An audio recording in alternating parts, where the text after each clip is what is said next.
vais aller extrême, là, mais quelqu'un qui réalise qu'il y a quelque chose à changer, mais c'est le premier pas, d'avoir réalisé qu'il y a du travail à faire. Ben, c'est la prise de conscience. Ouais. Dès que tu prends conscience qu'il y a un problème, puis ça, c'est relatif à tout le monde. Là. Ouais. C'est pas toi qui vas dire, il y a un problème avec ton café à 5$. Mais peut-être que si tu commences à Ouais. l'évaluer, tu vas dire, ben ce 5$-là, tu peux le mettre ailleurs ou Ouais. tu peux commencer à l'investir. Mais dès que tu prends conscience que tu peux créer un changement, puis toi, tu nommes les habitudes, une habitude, c'est pas du jour au lendemain que tu vas la changer non plus. Il va falloir que tu crées une nouvelle habitude. Surtout si tu veux enlever une mauvaise habitude, il va falloir que tu en crées une nouvelle. Puis ça sera pas du jour au lendemain, ça va prendre un temps pour créer la nouvelle habitude aussi. Ouais.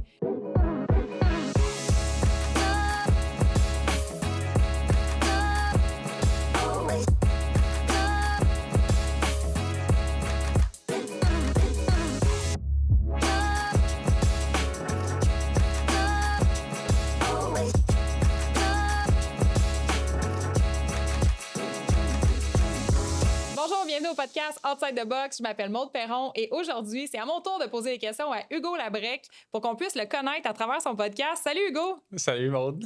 Comment ça va? Ça va bien, merci. Oui, comment tu te sens d'être de l'autre côté de la table? Ben, je me sens bien. Je trouve que des fois, c'est plus facile de répondre aux questions quand on se les fait poser. Là. C'est pas le même rôle animé puis être invité, mais être invité à mon propre show, je trouve ça intéressant. Mais c'est différent parce qu'il y a 2 minutes, j'étais de l'autre côté de la table, puis là, on dirait que j'ai pris mon aise et je suis très contente de te poser des questions pour apprendre à te connaître à travers ton propre podcast. Et en fait, Hugo, tu es planificateur financier, investisseur immobilier, papa, un homme marié. Vas-y, qu'est-ce qu'on peut dire d'autre de toi? Ben, j'ai plusieurs chapeaux, là, mais je pense que ça les résume quand même bien. Là. Je suis actif dans l'investissement boursier. J'ai lâché la construction en 2015 pour l'amour du marché boursier. Dans le fond, dans l'idée d'Outside the Box, quand je me souviens, je pense que je vais tout le temps m'en souvenir, j'étais à la Brossard avec ma femme voir un show de Mike Ward, puis c'est elle qui conduisait. Moi, j'étais sur mon téléphone, puis à un moment donné, je vois une publication, quelqu'un qui dit qu'on me fait 1500$ US en 15 minutes. Puis là, je me disais, comment c'est possible de faire ça quand moi, dans le fond, j'ai un travail vraiment sérieux. Je suis menuisier, là, puis je bâtis des bâtiments comme l'hôpital Sainte-Justine, des gros travaux d'envergure, des autoroutes.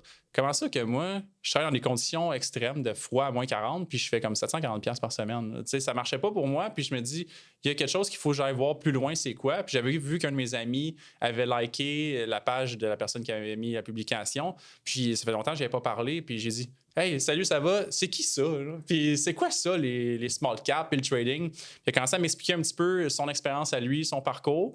Puis de là, on s'est mis à étudier là, non-stop. Là. Pendant mes pauses, là, j'allais dîner, puis j'avais des écouteurs, j'écoutais des vidéos, je lisais des livres. J'avais un journal où est-ce que je prenais des notes. J'écrivais tous les setups, j'écrivais tous les petits déclics que j'avais, les trucs que je pensais étaient importants à retenir. Puis à un moment donné, j'ai dû faire le choix de me dire, si je veux aller plus loin dans ce processus-là, puis dans ma passion, je dois trouver une façon d'être devant un écran, puis je dois, dans le fond, être en mesure d'avoir accès à ça pendant que je travaille aussi. Fait que je m'étais ramassé dans une job de financement.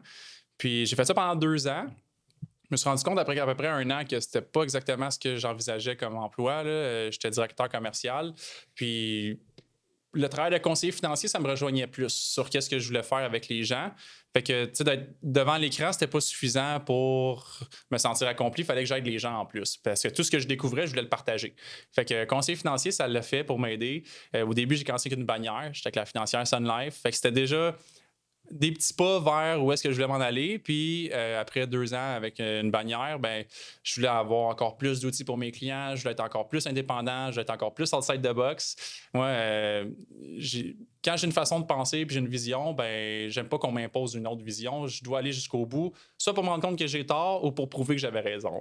Fait que ça m'a amené à être courtier puis partir mon propre cabinet de services financiers en 2019, où est-ce que là, j'ai vraiment une position neutre envers 27 fournisseurs différents, puis je suis capable d'aider les gens en donnant, selon moi, ce qui est leur juste puis ce qui est la meilleure solution. Fait que c'est ma façon pour moi de partager, dans le fond, mon parcours. Puis à travers ça, j'essaie de transmettre mes apprentissages à mes enfants aussi. Mon fils, il a 9 ans. Fait que quand ça a assimilé un peu plus, là, des fois, il nous assiste dans les projets immobiliers, mon partenaire puis moi. Il nous visite des blocs avec nous, puis il nous écoute parler au téléphone. Puis l'autre fois, on parlait de l'immeuble. Je dis, là, j'ai un autre deal, il faut que je mette là, cet argent-là. Puis il m'a dit, là, c'est l'argent de la banque, là, c'est pas la tienne. Là. Fait que ils écoutent les enfants. Il faut faire attention à ce qu'on leur dit, là, mais c'est des éponges. Puis pour apprendre à quelqu'un, là, les enfants, c'est vraiment une bonne façon de transmettre tes connaissances. Fait que ça résume un petit peu ce que je fais. Là, je trouve ça vraiment intéressant parce que là, tu amènes l'éducation financière que tu apportes à tes enfants, toi, c'était quoi l'éducation financière que tu avais reçue? C'était quoi les croyances que tu avais développées par rapport à l'argent?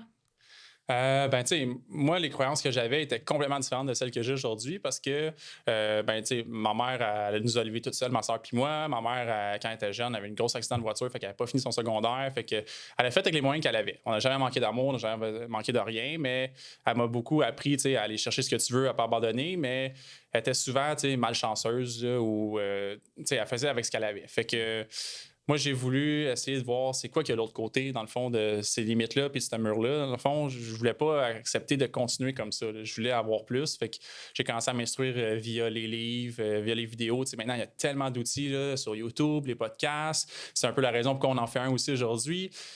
C'est vraiment facile maintenant de s'informer, s'instruire puis s'éduquer. Fait qu'il faut juste être ouvert d'esprit, tu sais, puis vouloir avoir un objectif clair puis de vouloir aller le chercher. Je pense que c'est ça qui fait que ça donne la motivation de continuer de s'instruire puis d'aller chercher plus d'infos.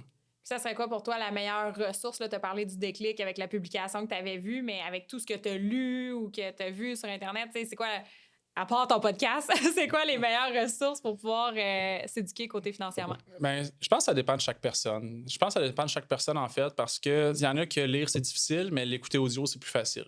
Il y en a que lire, c'est différent. C'est comme moi, je peux pas lire sur une tablette. Moi, ça me prend un livre papier. Il faut que je le sente, il faut que je le sens, il faut que je le touche. C'est comme ça que je rentre dedans. Puis depuis comme 1 an, je m'autorise à surligner dans mes livres, là. Avant, je le faisais pas, là. Maintenant, je le fais. Fait que ça dépend vraiment de chaque personne, là, mais l'important, c'est de trouver sa motivation. C'est comme l'activité physique. Il y en a qui n'aiment pas ça aller au gym, mais qui aiment ça faire du vélo. T'sais, fait que l'important, au final, c'est que tu prennes soin de ta santé. Fait que tu trouves la façon qui te convient le plus, puis ben, tu mets en application, là. Au final, c'est de passer à l'action qui compte, là. Définitivement. Mais ce que tu viens de dire, c'est beaucoup avec le sens si on pense plus à la PNL. Mais tu as des gens qui sont visuels, il y en a qui sont auditifs. Tu as parlé des livres audio. Toi, c'est le côté kinesthésique de faut que je touche à mon livre. Fait que c'est un sens que tu sais que tu es comme ça. Puis ce que j'aime que tu as dit, c'est pourquoi aller à contre-courant? T'sais, c'est ça que tu aimes, continuer de lire tes livres puis de surligner dedans, de vraiment aller chercher le maximum. T'sais, moi, quand j'achète un livre, je me dis, OK, il coûte 30 ben comment il peut me rapporter 3 000? Comment il peut me rapporter 30 000? Il y a tout le temps des pépites d'or dans nos livres. Fait que définitivement, c'est une belle ressource. Mais as-tu un livre, puis peut-être qu'en 2-3 livres, là, mais que tu aimerais vraiment référer? Ben, ceux qui ont changé, dans le fond, pour moi, là, mon mindset puis mon parcours, c'est des livres que mon ami Vincent m'a recommandé. Merci, Vincent. Je t'adore encore celle-là. On en a parlé dans l'autre épisode. Je sais pas comment on va les mettre dans l'ordre chronologique, là, si tu vas mettre ton entrevue en premier ou après. Mais Père riche, Père pauvre, là, ça a été un gros déclic par rapport à comprendre le mécanisme financier de l'argent. How to Win Friends and Influence People de Dale Carnegie. C'est Carnegie ou Carnegie? Je sais jamais comment on le dit. Mais est-ce que tu j'ai connais entendu les deux, mais Carnegie, c'est ce que j'ai entendu. OK, bon, ben ça sera Dale Carnegie dans ce cas-là. Il m'en voudra pas d'où est-ce qu'il est présentement. Mais je suis pas sûre non plus, pour ça, de comment le prononcer. On le lit, mais c'est rare qu'on l'entend. OK, ben mettons, comment se faire des amis et influencer les gens, là, en français, de grosso modo. Carnegie. Oui, ça m'a beaucoup aidé à comprendre, de voir l'autre point de vue. Ça a été mes premiers livres, là, ces deux-là, Think and Grow Rich, de Napoleon Hill, puis Seven Habits of Highly Effective People. Ça aussi, là, ça fait tout un lien par rapport à le processus de dépendance vers l'indépendance, vers l'interdépendance. Fait que je pense que ça aide beaucoup au niveau social, networking aussi, là, d'avoir des livres un peu plus sur les relations, puis comment échanger avec les gens, comment parler, comment écouter surtout. Ouais. Puis là, t'es nommé en anglais, on mettra les références en français. en français. Mais c'est parce que je lis en anglais. Mais c'est correct, je vais juste les donner. Réfléchissez et devenez riche de Napoleon Hill, qui est également disponible en livre audio ou en papier. Moi, j'ai lu et écouté les deux plusieurs fois. Après ça, les 7 habitudes de ceux qui entreprennent tout ce qui réussissent. C'est ça en français? Oui. Ah ouais, c'est pas mal que je l'aurais traduit. Ben, c'est bon. Et comme ça, c'est un bon livre, une bonne brique. Ouais. Mais ouais, c'est des très bonnes références. Merci. Puis, qu'est-ce que tu aimes le plus d'accompagner tes clients? Bien, c'est sûr que, tu sais, moi, je fais des suivis à chaque année avec mes clients. À chaque année ou 2 ans, il y en a que j'appelle, salut, comment ça va? Puis, ben, ça va, mais je n'ai pas besoin de te parler cette année. Fait que c'est bon, je passe à l'autre. Mais quand je les suis, c'est de voir l'évolution. Par exemple, dernièrement, il y a eu une grosse hausse salariale un peu partout, où il y a des gens qui leur entreprise a explosé. Fait que ça, c'est déjà un exemple. De voir qu'ils ont progressé, ça me fait plaisir. Puis de savoir que je les accompagne en étant honnête, puis en voulant leur mieux. Ben, c'est ça ma paye, c'est de dire, ben, il grossit que moi, c'est comme quand tu gères des portefeuilles, tu es rémunéré par une commission, un frais de gestion que tu charges à tes clients. ben moi, mes clients, je veux qu'ils fassent de l'argent. Moi aussi, je vais en faire s'ils font de l'argent. Tu sais. Fait que c'est de grandir ensemble qui, je pense, qui m'accomplit puis qui me fait plaisir dans le domaine que je suis. Parce que, ben, moi, je l'ai appris un peu plus à la tough. Tu sais. Je n'ai claqué des comptes au trading avant de comprendre c'était quoi mes bobos. Tu sais. Fait que si maintenant je peux faire éviter ça à quelqu'un, je suis capable de leur poser des questions pour le mettre en perspective. Est-ce que, dans le fond, tu as vraiment envie de le gérer toi-même ou est-ce que tu es prête à laisser un peu de rendement sur la table en ayant une approche plus long terme? Tu sais. Puis souvent, la réponse, c'est qu'ils veulent aller pour le long terme. Puis, tu sais, laisser des profits sur la table, c'est si tu aurais fait de l'argent. Parce que, tu sais, au début, Michel en avait parlé dans l'épisode avec lui, ton niveau de confiance est très élevé, mais tes compétences ne sont pas élevées. Là. Fait que, à un moment donné, ça change, ça vire de bord là, quand tu réalises que tes compétences ne sont pas si avancées que ça. Fait que je pense que c'est vraiment ça, dans le fond. C'est des accompagner vers pas un chemin sûr, mais un chemin réaliste. T'sais. Puis par la suite, ben, c'est sûr qu'on ajuste. T'sais. Si ça ne correspond pas à où est-ce qu'ils veulent se rendre, ben là, j'offre des solutions. Comme la semaine dernière, il y a quelqu'un qui voulait me demander comment je vais faire pour acheter ma maison. C'est tellement rendu cher maintenant. OK, ben, est-ce qu'on peut envisager de faire un prêt REER? Est-ce qu'on va avoir un retour d'impôt qui va être suffisant pour ta mise de fonds? Qu'est-ce que tu es capable de mettre de côté? Puis après ça, on magasine les maisons, puis j'y amène l'idée de t'as-tu considéré d'avoir un locataire, parce que ton hypothèque à 400 000 était autour de 2600, puis si tu montes à 450 000 pour un duplex, puis tu as un loyer de 1000 en bas, ben là, dans le fond, tu viens de libérer, ton hypothèque est rendue à 1006 à la place de 2006. Là. Fait que c'est juste d'amener des perspectives différentes, puis de partager mes connaissances avec eux pour que eux, à la fin, ils prennent leurs décisions. Moi, je leur dis tout le temps, moi, je suis l'équipe de son, vous êtes la rockstar. Dans le fond, je fais juste m'assurer que le show y aille. Là. Ah, c'est bon, ça. Puis lui, il n'avait pas considéré du tout l'idée d'un duplex. Bien, un petit peu, mais tu sais, quand que tu commences à apprendre sur un sujet d'investissement, ben tu penses tout le temps que c'est difficile de l'atteindre. Tu penses que c'est loin, tu penses pas que c'est aussi atteignable que ça. Fait que, c'est sûr que pour lui, en partant, d'évaluer combien que j'ai de mise de fonds, c'était pas mal ça, son air de la guerre au départ. Puis là, quand j'en ai l'idée, ben écoute, dans le fond, tu es la braquette des 100 000, tu vas avoir un bon retour d'impôt en mettant des REER. Fait que soit que tu en mets de ta poche ou soit qu'on fait un prêt REER, mais si tu utilises un levier, il faut s'assurer que ça correspond à ta situation financière. Il faut que ta situation te permette de prendre un risque comme ça. Fait que c'est juste d'amener des perspectives différentes pour que les gens aient les deux côtés de la médaille, puis après ça, ils puissent faire une décision réfléchie. Si ça arrive que je vais dire, écoute, pense à ça, on se rappelle dans 2 semaines, tu me diras qu'est-ce que tu en penses. Je trouve ça vraiment intéressant parce que tu apportes la stratégie, c'est différent. Puis moi, des fois, j'entends des gens qui sont comme « Ouais, mais les finances, c'est plate. » C'est comme, ils savent pas trop quoi faire, par où commencer. Je vais même te poser la question, exemple, quelqu'un qui a pas d'argent puis qui dit « OK, mais il faudrait peut-être que je commence à y penser. » On part de où? C'est quoi que tu vas faire avec cette personne-là? Très simple exercice que tout le monde a y faire. Là. Sors 6 à 12 mois d'opérations bancaires, puis sors des relevés de tes cartes de crédit des 6 à 12 derniers mois, puis lis-le. Souvent, j'ai même pas besoin de te dire quoi faire, puis les gens vont me dire « Tabarouette, je savais pas que j'ai dépensé 500$ de resto par mois. » Aïe, je savais pas que mon café à 5$ par jour, finalement, il me coûte cher à la fin du mois. Les gens qui fument, les gens qui boivent. Toutes des habitudes que... à coût de 20$, tu t'en rends pas compte, là, ou à coût de 10$, là, ça a l'air banal, là, les gens ils vont me dire « Ouais, mais là, focus pas ces 20$, pense au... » Oui, je suis d'accord, là, mais quelqu'un qui veut commencer, puis ça demande de la discipline. Premièrement, démontre-moi ta discipline en sortant de ton relevé d'opération bancaire.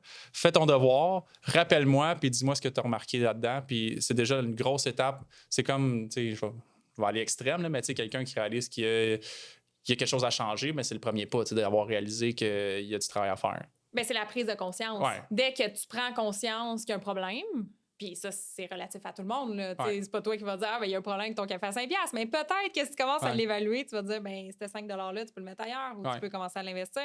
Mais dès que tu prends conscience que tu peux créer un changement, puis toi, tu nommes les habitudes, ben une habitude, c'est pas du jour au lendemain que tu vas la changer non plus. Il va falloir que tu crées une nouvelle habitude. Surtout si tu veux enlever une mauvaise habitude, ben il va falloir que tu en crées une nouvelle. Puis ça sera pas du jour au lendemain, ça va prendre un temps pour créer la nouvelle habitude aussi. Fait que de se laisser du temps, j'imagine aussi, pour créer un nouveau plan de match. Oui, se laisser du temps, puis c'est plate à dire, mais quand tu parles d'habitude, des fois, mettons qu'on aide les gens, puis mettons que la personne va faire une stratégie avec son courtier hypothécaire, vont faire un financement, consolider les dettes.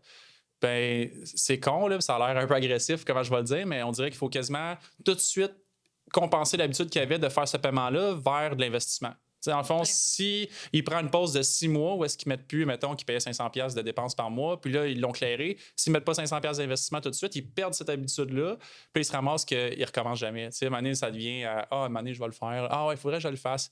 Meilleur exemple, c'est les testaments. Quand je fais un plan financier, là, moi, j'en fais pas, je recommande un notaire. Mais quand je demande, as-tu un testament? La réponse, j'en ai 85% du temps, c'est il faudrait que je le fasse sur ma to-do, tu sais, mais c'est le même principe. L'investissement, c'est l'habitude, tu sais, il faut que tu la crées. Fait que c'est pour ça que des fois, les gens, ils devraient commencer juste avec un 20, 30, 50 piastres par semaine ou par mois pour implanter l'habitude. Puis à un moment donné, de se rendre compte de dire, OK, ben écoute, sais-tu quoi, je vais en mettre plus finalement. Juste commencer les habitudes, débâtir les anciennes habitudes, puis en créer des nouvelles. Ça me fait penser aussi dans le livre Les secrets d'un esprit millionnaire, que tu dois connaître? Non, je ne l'ai pas lu. Okay. Je ne l'ai pas lu, mais je vais mettre ça. Ben, tu me diras si ça s'applique à ce que tu vois avec tes clients. Mais ce qu'il dit, en fait, c'est que... là, j'ai un blanc sur le nom de l'auteur, tu pourras le mettre en référence, mais qu'on a tous notre plafond financier aussi. Puis si tu es habitué que ton compte de banque soit toujours à 0 $, bien, il va toujours être à 0 $. Fait que même si tu viens d'avoir un bonus de ton employeur ou tu viens de créer une rentrée d'argent, bien, il va revenir à 0. Si tu es habitué que ton plafond, c'est moins 5 000, il va tout le temps être à moins 5 000. Puis il y en a que ça va être à 5 000. Ils vont dire, j'ai tout le temps le même coussin. Mm-hmm. Il y a comme un plafond financier que les gens sont habitués d'avoir. Fait que c'est pour ça ce que tu nommes, c'est si on remplace la mauvaise habitude de dépenser à une place, bien, il faut créer tout de suite un investissement parce que le compte de banque, s'il s'accumule, bien, ça se peut que la personne, juste inconsciemment, parce qu'elle a cette habitude-là de voir son compte à un chiffre, mais qu'elle aille reprendre l'argent. C'est quelque chose que tu vois, des gens qui commencent à avoir plus de succès, puis finalement, ils vont dépenser d'une façon... Oui, c'est clair, c'est relatif. Puis là, ils m'en voudront, là, mais je vais les exposer. J'ai vu beaucoup de courtiers immobiliers qui ont eu des grosses années les dernières années, qui ont changé leur rythme de vie, où est-ce que là, ça grossit, puis de mettre tes limites, où est-ce que comme là, si je suis pas capable, dans le fond, de pas répondre, je vais le fermer mon téléphone. T'sais, moi, j'ai mis des timers sur mes applications, je le ferme quand que je me rends compte que je suis trop dessus, ou je pars en moto quand je pense que je vais faire une rate de charge, je vais passer à l'arrêt sur le téléphone, bien, je vais l'éteindre carrément là, parce que à un moment donné, le temps passe vite, puis ces années-là, tu les rachètes pas. Puis ça serait quoi la routine matinale de Hugo? Là, je suis curieuse. Routine matinale ou même routine du soir aussi. Tu fais quoi? Ben, je me lève le matin, j'essaie le plus possible de me lever à 5. Là. C'est pas toujours facile. Là. Quand tu finis à 10, 10h30 le soir, des fois, tu passes direct. Mais je me lève... Mon cadran sonne à 5. Je me lève à 5h30, 6. J'ai un mastermind à 6. À 7, les enfants ils se lèvent. Fait que c'est la préparation vers l'école. Ma femme va en porter un à l'école, moi je vais porter l'autre à la garderie. Après ça, je reviens vers 8, 8h30. Je vais prendre une marche jusqu'à 9. 9, les rendez-vous commencent. À 11, 11h30, je pars pour le gym. Je recommence les rendez-vous à 12h30, 1h.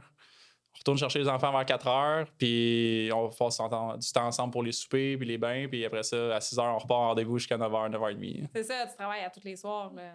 Ouais, mais pas le jeudi parce que ma femme finit plus tard. Donc le jeudi, je finis tôt. C'est ma soirée avec les enfants. Fait que là, on va peut-être aller jouer dehors, jouer au basket, des trucs comme ça. Puis la fin de semaine, je travaille pas. Fait que j'ai 3 journées par semaine que j'aime donner un gros coup. Là. Tu sais, faire un 12 heures, 3 jours d'affilée. Tu sais, quand le mercredi, tu as fait ton 40 heures, là, ben, tu peux te la couler douce après. Là.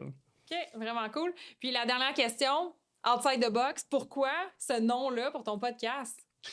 Ben parce que je me sens souvent différent. On a parlé des différences là, dans les derniers épisodes, puis ça va revenir souvent parce que j'ai un exemple que je suis allé au congrès de l'Association de la relève des services financiers, là, puis il y a beaucoup de gens qui parlaient de quand on a commencé, puis on est sorti de l'école, ou quand j'ai repris la business à mon père. Ben, moi, je pars d'un parcours différent. Là, fait que je l'ai appelé Outside the Box parce que je sens que j'ai une expérience différente. Il y a d'autres gens qui ont même vécu que moi un peu là, par rapport à l'éducation financière, mais mon parcours était différent. Puis quand je parlais du projet avec d'autres gens de mon domaine, ils me disaient tout, ouais, mais là, tu sais, ouais, il faut être présent sur les réseaux sociaux, mais il n'y a personne qui nous a dit que ça rapportait vraiment ou qu'il y avait un retour sur investissement significatif. Puis moi, je trouve qu'il y a des sujets qui doivent être discutés, puis il y a des sujets qui m'ont aidé à améliorer mes finances, puis je voulais les partager avec les gens. Puis c'est pour ça que je fais venir des invités, des trucs que j'ai trouvé importants, des livres que j'ai lus, que j'ai trouvé bons. Fait que c'est toutes les raisons pourquoi j'ai amené ça à Outside the Box. Merveilleux. Merci pour cette entrevue. Ben merci à toi de me l'avoir passé en entrevue dans mon propre show. Ben oui, j'adore ça, n'importe quand. Ben merci. Bye tout le monde.